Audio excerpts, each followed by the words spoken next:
இப்படி மழை அடித்தால் நான் எப்படி கூடை பிடிப்பேன்? இப்படி அலை அடித்தால் நான் எப்படி கால் நனைப்பேன்? இப்படி கண் இமைத்தால் நான் எப்படி உன்னை ரசிப்பேன்? இப்படி நீ சிரித்தால் நான் எப்படி உயிர் பிழைப்பேன்?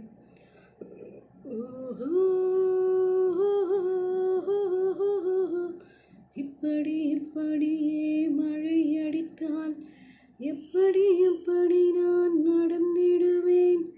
இப்படியே வழி மறித்தால் எப்படி நான் நடந்திடுவேன்? இப்படியே முகம் சிவந்தால் எப்படி நான்